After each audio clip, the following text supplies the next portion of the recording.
Vamos lá então. Caio, quem são os escolhidos e os predestinados a quem Paulo se refere em Romanos 8, que você leu hoje? E eu que vou saber o Pode ser qualquer pessoa? É, qualquer pessoa, até ele.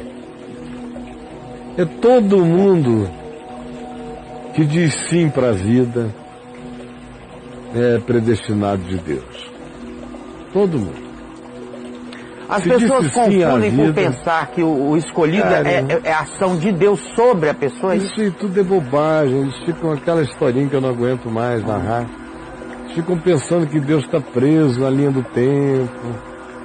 Aí Deus lá atrás, aí Deus está viajando na história com a gente. Teoricamente, se ele não fosse Deus, ele não saberia o que aconteceria no futuro. Mas só porque ele é Deus é que ele sabe tudo, porque esse é um poder. O cara não imagina, nem vai demorar 100 anos para ele entender que tudo que existe, existe em Deus.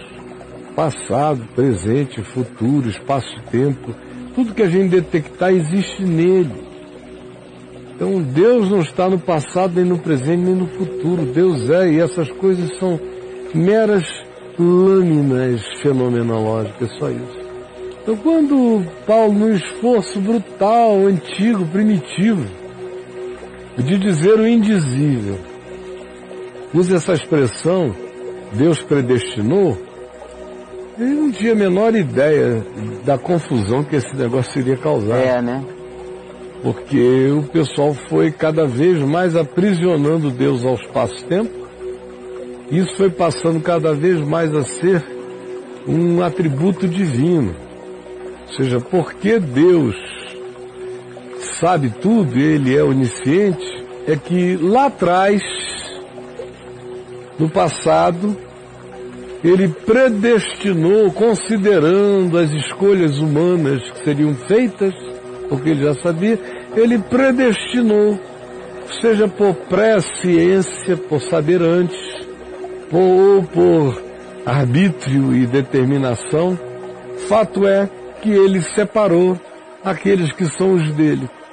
Aí tem uma linha da teologia que diz Ele separou porque Ele conheceu antes, por presciência Ele separou, porque soube o que o cara iria escolher, Ele disse, tu és meu.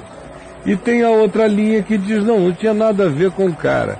Foi um desígnio mesmo, como Ele separou Jacó de Esaú, não é porque Jacó fosse melhor do que Esaú, mas porque Ele quis. E aí cai-se no aspecto da eleição arbitrária. E tudo isso, para quê? Se é um papo que os caras não conseguem entender, nem o fenômeno físico que está posto hoje diante de nós, não no macro-universo, mas no micro-universo, sobretudo, no ambiente quântico, onde tudo que a gente tem como noção de espaço-tempo no macro-universo, no universo diminuto, no nano-universo, no universo quântico, opera de modo totalmente antagônico e diferente. No macro-universo você tem fixidez fenomenológica acontecendo, se repetindo. As coisas seguem ritos e fluxos, macrofluxos, observáveis e constantes. No mundo invisível, no nanomundo, no ambiente quântico, a lei mais absoluta é a da impermanência. Nada é definitivamente, tudo está em estado de mudança. Você constatou algo, isso já mudou e se tornou outra coisa. Você observa algo, a sua observação altera o observado e pode duplicar o observado. E tempo e espaço simplesmente não são considerados nesse ambiente com as categorias com as quais eles são considerados no macro ambiente.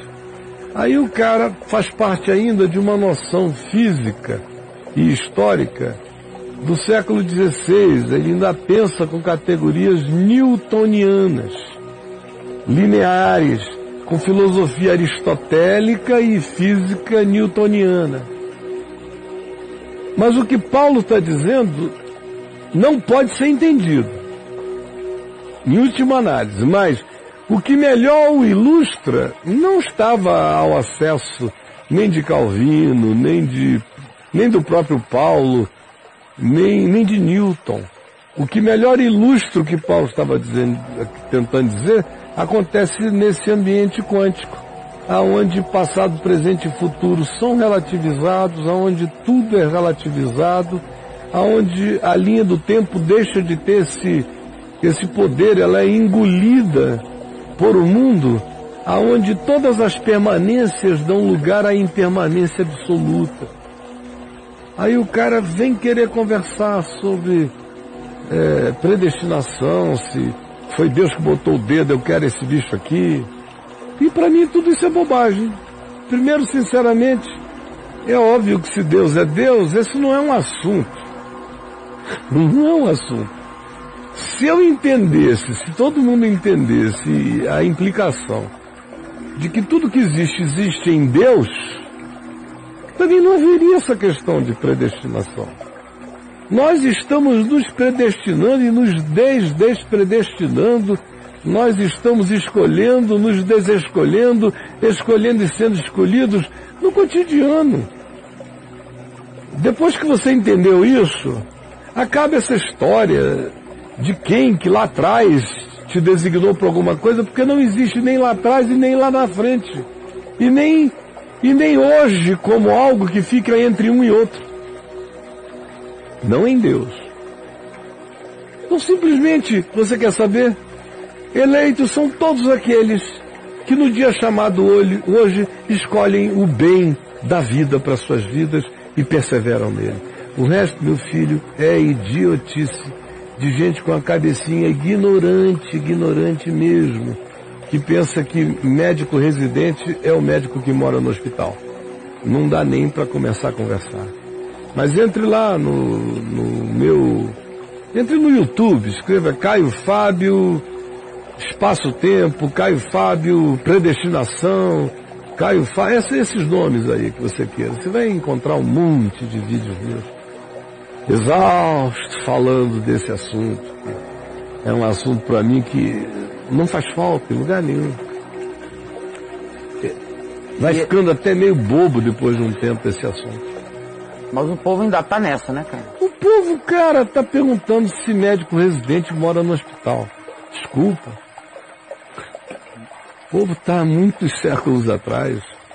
Mas eu tô falando com os filhos deles. Os filhos entendem. Os netos me entendem.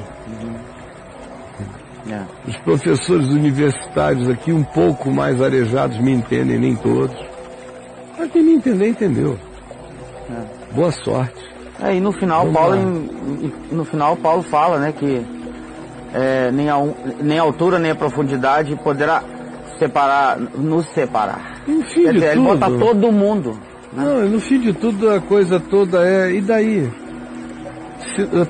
São aquelas perguntas, e daí? Se nada pode nos separar.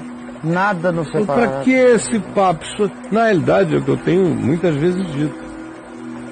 É uma conversa um tanto desnecessária, como a que a gente ainda vai ler lá em Romanos 9, 10 e 11. Tem umas partes ali que fazem parte do inalcançável, do incompreensível. Ninguém tem que dizer, ai meu Deus, eu não estou entendendo isso. Não é para entender mesmo. Podia até ser dito de uma maneira mais simples e ficar mais claro que ninguém tinha que tentar ser Ícaro e pegando asas de cera e voando na direção do sol da eternidade para discernir o significado da soberania de Deus, elegendo, separando uns para isto, uns para aquilo, outros para aquilo. Está para além do nosso alcance. No meu coração sempre vai soar com uma escolha ariana, nazista, de um arbitrarismo ao qual eu não me submeto no ambiente das relações. Por isso eu nunca tive, desde menino, nenhuma apreciação por esse tipo de interpretação aplicada a Deus como se Deus fosse um ariano, separando os eleitos, os arianos de Deus para um lado contra os não arianos para outro. É o tipo de pensamento que fortalece todas as ideologias que mais fazem mal à humanidade. Desnecessário, não acrescenta nada. O Evangelho acaba com esse mimimi quando diz nada nos separa do amor de Deus e ponto. Não chega. Isso eu tenho liberdade de dizer aqui para todo mundo e vou dizer para Paulo. Meu irmão, só meu irmão. Eu leio Paulo a partir de Jesus, Jesus é a minha chave hermenêutica. Para ler Paulo, o único que podia ter feito alguma viagem, se quisesse, a esse respeito, não fez, que era Jesus, simplificou tudo dizendo, não, vocês não vão entender porque vocês nunca subiram aos céus, eu estou falando de coisas que eu vi junto ao meu Pai, então não vou nem tentar explicar. É o que Jesus diz o tempo todo. E tem coisas que ele simplesmente não explica e não tenta explicar porque não explicou. Deixa você ficar com aquilo como um problema. Jesus não tem nenhuma angústia solucionadora de curiosidades, você já notou? Nenhuma. Nenhuma angústia. Não há uma derrapada. Paulo faz algumas viagens, ele fica tentado pela filosofia. Sim, cara. Jesus não. Filosofia não o tenta. E eu leio Paulo a partir de Jesus. Paulo é servo de Cristo Jesus. Não está em pé de igualdade com Jesus. Nada está em pé de igualdade com Jesus. Ninguém. Todo mundo é para ser conferido com a encarnação, com o que Jesus viveu, ensinou, gestuou, falou e tornou o Evangelho para a nossa prática e para a prática de Paulo. De modo que, assim como ele mesmo diz que ele não é nada além de um homenzinho, sim, não façamos nada além dele mesmo, pelo amor de Deus. E tem que ser mais conferido ainda, né? Pelo peso Todo que mundo ele tem que representa. ter, todo mundo tem que ter tudo à luz do Evangelho, para tudo ficar equilibrado. Eu não equilibro Jesus com Paulo, Pedro e todo mundo para fazer uma média ponderada do Novo Testamento para saber aonde está o cerne da verdade. Jesus está fora da minha estatística. Eu vejo o que todos os apóstolos disseram e vejo o que eles disseram à luz do que Jesus disse.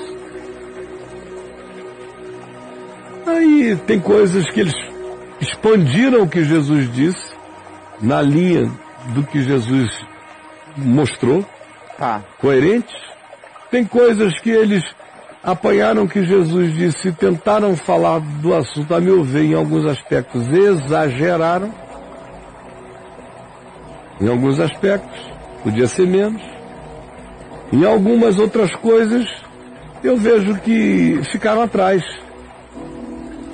Por exemplo, a leitura do comportamento deles, no Atos dos Apóstolos, uns com os outros, as brigas, os ciúmes, aquilo tudo que a gente já leu aqui, claro, Atos de carreirinha, aquilo tudo é de menino que tem que ser disciplinado pelo Evangelho, que tem que crescer sempre. Todos nós, eles também.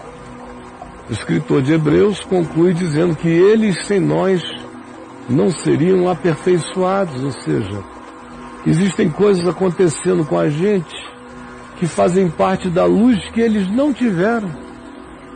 Tem coisas que eu compreendo hoje que fazem parte da compreensão para as quais eles me deram a base, o fundamento. E sobre essa base continua sendo erigido. E sobre esta base continua sendo compreendido.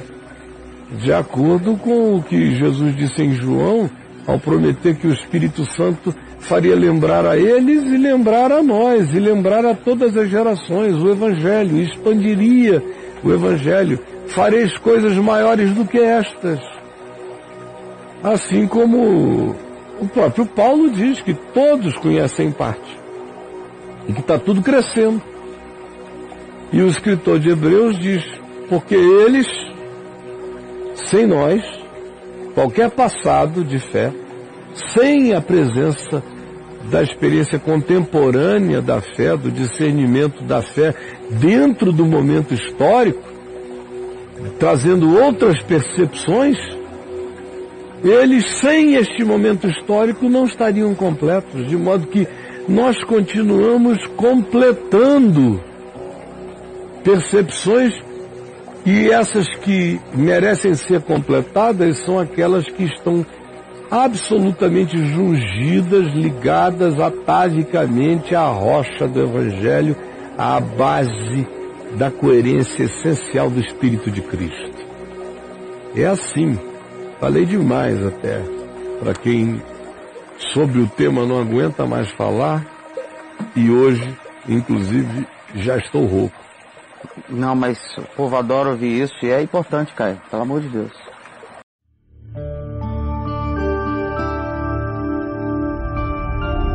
Vem IVTV, o canal é você.